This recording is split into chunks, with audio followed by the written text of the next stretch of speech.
Actually ನೋಡಿದ್ದೀರಾ ಅಷ್ಟೇ ನನಗೆ ಸತ್ಸಂಗ ಎಲ್ಲ ಕೇಳಿದ್ಮೇಲೆ ಅದು ಕೇಳಿದ್ದು ಇಲ್ಲಪ್ಪ ನಾನು ನೋಡಲಿಲ್ಲ ನನ್ನ ಗುರುಗಳು ನೋಡಿರ್ಬೋದು ಅಂಥದ್ದೆಲ್ಲ ಹೇಳ್ತಿದ್ದೆ. ಆಮೇಲೆ ಫೈನಲಿ ಇವರು ರಾಮಕೃಷ್ಣ ಪರಮಹಂಸ ಹತ್ರ ಬಂದು ಹೇಳ್ತಾರೆ ನೀವು ದೇವರನ್ನು ನೋಡಿದ್ದೀರಾ ಅಂತ. ಹೌದು, ಈ ಖಾಲಿ ದೇವಸ್ಥಾನ ಇದೆಯಲ್ಲ ನಾನು ಕೂತಿರೋದು ಅದಕ್ಕಿಂತ ರಿಯಲ್ ಆಗಿ ನೋಡಿದ್ದೀನಿ ನಾನು, ನಿನಗೆ ಬೇಕಾದ್ರೆ ತೋರಿಸ್ತೀನಿ ಅಂತ ಹೇಳ್ತಾರೆ. ಅದಕ್ಕೆ ನರೇಂದ್ರ ಅಂತ ಅವರ ಹೆಸರಿತ್ತು, ಯಾವುದು ವಿವೇಕಾನಂದ, ಅವ್ರಿಗೆ ಶಾಕ್ ಆಯ್ತು. ಏನಪ್ಪ ಫಸ್ಟ್ ಟೈಮ್ ನಾನು ಕೇಳ್ತಾ ಇರೋದು ಈ ದೇವಸ್ಥಾನದ ಗೋಡೆಗಳಕ್ಕಿಂತ ರಿಯಲ್ ಆಗಿ ನಾನು ನೋಡ್ತಾ ಇದ್ದೀನಿ ದೇವ್ರಿಗೆ, ನಿನ್ ಬೇಕಾದ್ರೆ ತೋರಿಸ್ತೀನಿ ಅಂತ. So he was shock, he started trembling. ಹಾಗಾದ್ರೆ ತೋರಿಸಿ, ನನಗೂ ಒಂದು ಸ್ವಲ್ಪ ದೇವ್ರನ್ನ ನೋಡ್ಬೇಕಿದೆ ಅಂತ ಹೇಳಿದಾಗ, ಹಾಗಾದ್ರೆ ಬಾ ಗರ್ಭಗುಡಿಗೆ, ಅಲ್ಲಿ ಕೂತು ಕೂರಿಸಿ ನೀನು ರೆಡಿ ಇದೆಯಾ ಅಲ್ವಾ? ಹೌದು ಅಂತ ಹೇಳಿದ್ರು. ಅವ್ರ ಕಾಲು ತಗೊಂಡು ಅವ್ನ ತೊಡೆ ಮೇಲೆ ಇಟ್ರು. ಹೀಗೆ ಇಟ್ಟಿದ ತಕ್ಷಣ ಅವನಿಗೆ ಎಲ್ಲಿ ಹೋದ ಅಂತ ಅವನಿಗೆ ಗೊತ್ತಿಲ್ಲ, ಯಾರಿಗೆ? ನರೇಂದ್ರ. ಆ ಕಾಳಿ ದರ್ಶನ ಒಂದು ಆಯ್ತು. ಅದು ಏನೇನು ನೋಡಿದ ಅಂತ ಅವನಿಗೆ ಭಯ ಶುರು ಆಯಿತು. ಯಾಕಂದ್ರೆ ಅದು ಸುಮ್ಮನೆ ಸಗುಣ ಇರಲ್ಲ. ಇಲ್ಲಿ ಬಂದು ನಾವು ಕೃಷ್ಣ ಕೃಷ್ಣ ಅಂತ ಹೇಳ್ತೀವಲ್ಲ, ಕೃಷ್ಣ ಆ್ಯಕ್ಚುಲಿ ಬಂದರೆ ನಮಗೆ ಭಯ ಆಗುತ್ತೆ.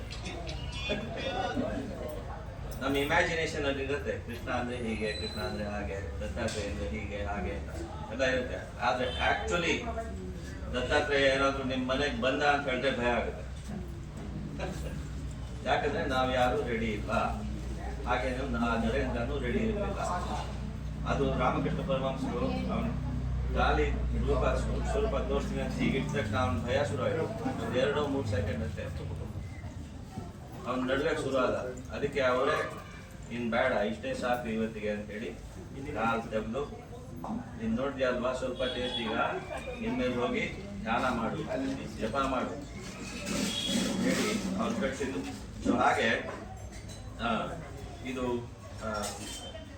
ಏನು ಹೇಳ್ತಾರೆ, ಪಾರಸ. ಪಾರಸ ಅಂದರೆ ಟಚ್ ಸ್ಟೋನ್. ಅವ್ರು ಹಾಗೆ ಅವನಿಗೂ ಮಾಡಿದ್ರು, ಪಾರಸ ಗುರು ಅಂತ ಹೇಳೋದು. ಆಮೇಲೆ ಲಾಸ್ಟ್ ಗುರು ಏನಂದ್ರೆ ಚಂದ್ರಗುರು. ಏನು? ಚಂದ್ರಗುರು. ಚಂದ್ರಗುರು ಅಂತ ಹೇಳಿದ್ರೆ ನೀವೆಲ್ಲ ಎಲ್ಲಿದ್ದೀರಾ?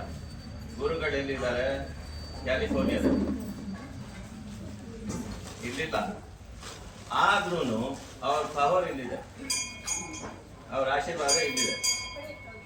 ಗೊತ್ತಾಯ್ತಲ್ವಾ? ಅಲ್ಲಿಂದ ಇಲ್ಲಿ ನಿಮ್ಮ ಸ್ವಪ್ನದಲ್ಲಿ ಅಥವಾ ನಿಮ್ಮ ಹತ್ರನೇ ಬಂದು ಕೂತ್ಕೊಂಡು ಏನು ಹೇಳಬೇಕು ಅಂತ ಹೇಳಿ ಅವ್ರು ಇಲ್ಲಿಲ್ಲ. Actually remote. ಅದಕ್ಕೆ ಚಂದ್ರಗುರು ಅಂತ ಹೇಳೋದು. ಅದಕ್ಕೆ ಇದು 6 ಟೈಪ್ಸ್ ಆಫ್ ಗುರು ಇದ್ದಾರೆ ಅಂತ ಹೇಳಿ ಕ್ಲಾಸಿಫಿಕೇಶನ್ ಇದೆ. ಗೊತ್ತಾಯ್ತಲ್ಲ? ಇದೆಲ್ಲ ಎಲ್ಲರಿಗೂ ಗೊತ್ತಿತ್ತಾ? ಇಲ್ಲ ಅಂತ ಹೇಳಿದ್ರೆ ಇಲ್ಲಿ 100 ಬರ್ಬೇಕಿತ್ತು. ನಾನು ಹೇಳಿದ್ನಲ್ಲ ಮೊದಲು. ಬೋಲ್ ದತ್ತಾತ್ರೇಯ ಮಹಾರಾಜ ಕಿ ಹೇಳಿ. ಬನ್ನಿ, ಇಲ್ಲೇ ಬನ್ನಿ.